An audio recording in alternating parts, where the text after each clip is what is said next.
வணக்கம் வியூவர்ஸ் எல்லாம் எப்படி இருக்கீங்க? நம்ம வீட்டில் வந்து இன்றைக்கி தக்காளி தொக்கு ரெடி பண்ண போகிறேன்.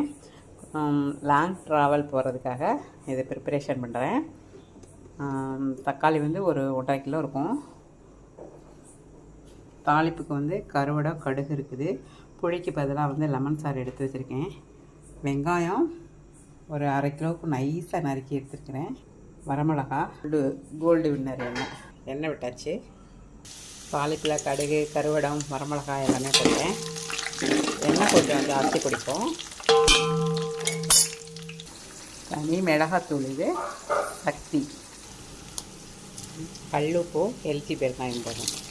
வெங்காயம் நல்லா பொன்னிறமாக வரட்டும்.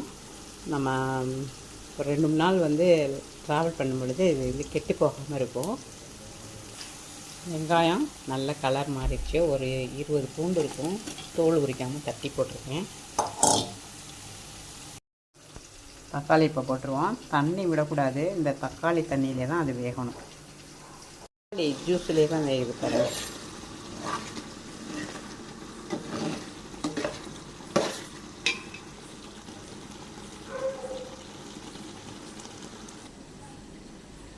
இப்போ வந்து நம்ம ஒரு 2.5 ஸ்பூன் வந்து தனி மிளகாத்தூள் சக்தி சேர்க்க போகிறோம்.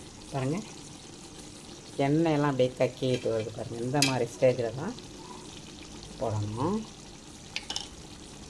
இந்தளவுக்கு விரலி மஞ்சள் பொடி போட்டுக்குவோம்.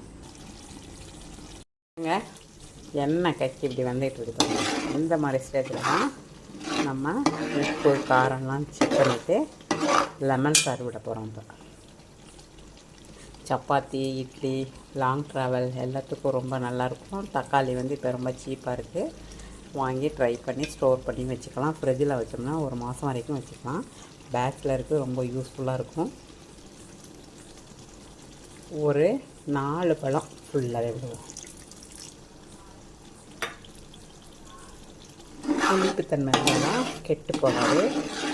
இந்த ப்ரெசர்வேட்டிவ் வந்து ரொம்ப சேஃபாக தொக்கை வந்து பாதுகாத்து வச்சுக்கணும். இது வந்து ஆப்ஷன் தான். நாட்டு சக்கரை போட்டிருக்கேன். டேஸ்ட்டு நல்லா புளிப்பு காரம் எல்லாம் இருக்கும் பொழுது ரொம்ப டிஃப்ரெண்ட்டான டேஸ்ட்டு கொடுக்கும். தொக்கு ரெடி ஆகிடுச்சு. வீடியோ பிடிச்சிருந்தால் லைக் பண்ணுங்கள், ஷேர் பண்ணுங்கள், கமெண்ட் பண்ணுங்கள், சப்போர்ட் பண்ணுங்கள். நெக்ஸ்ட் வீடியோவில் பார்ப்போம். பாய்.